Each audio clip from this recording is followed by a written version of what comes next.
In Roberts versus the United States Jaycees, you had a case of a national organization, a large organization that basically accepted any men between the ages of 18 and 35. Like I said, it was a junior chamber of commerce, basically, and they actually had problems with their own chapters. There were a couple chapters in Minnesota that admitted women against the bylaws of the national organization, and those chapters were threatened with expulsion from the national organization. And that's where this lawsuit derived from. And basically the issue became, can the government force an organization to accept members from specific demographic groups? In this case, that would mean women. But it could mean an ethnicity or a religion or even an age group. And so the Jaycees were basically saying, we're a private organization and we can deny membership to whomever we wanted.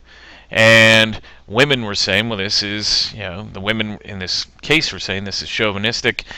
We've been accepted by local chapters of your organization, and so we should be allowed in. So the courts had to weigh this, and kind of in flying in the face of the Hurley decision, the U.S. Supreme Court found in favor of women and against the USJCs, even though it's a private organization, primarily because of the fact that the USJCs was normally unselective in their membership. In other words, if you were going to let any man in between those ages, you were unselective, and so you can't deny any other demographic group.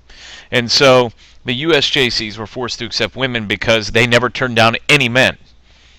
Okay, now this is different. They're a private organization. They're a large organization. They were normally unselective.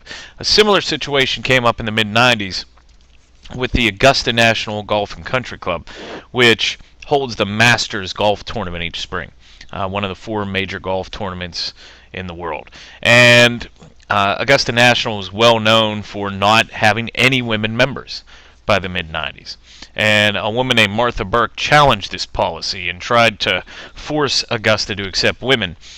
She organized a boycott of all the sponsors of the Masters Golf Tournament on CBS. And Augusta National Golf Club was staunch in their reaction to this, and instead of caving into the boycott, basically bought out all the commercial time from CBS, paid millions of dollars so that they wouldn't have to have any sponsors and there would be no one to boycott. And they did this for 2 years to kind of put down the boycott. And Roberts versus USJCs, you would think, would give the women a leg to stand on with Augusta, but in fact it did the opposite. And this is why they couldn't be forced to accept women, because Augusta, first of all, is not a large organization, and they are the opposite of unselective. All men belong, but most men who applied didn't become a member. It was a very selective process, a very exclusive golf club. And so Roberts versus the USJCs really kind of said that Augusta had the right to reject people. So it's not automatic that a private organization can be forced to accept people, but only if they're large and normally unselective. So that's the last case. We've had 12 cases in this unit dealing with the First Amendment rights, and so you'll be asked to apply and analyze cases based off the precedent set in these situations. And so at this point, you're ready for the first unit test, or I'm sorry, the second unit test, and there will be some guide as to how to prepare for that, and then you'll be able to take that online.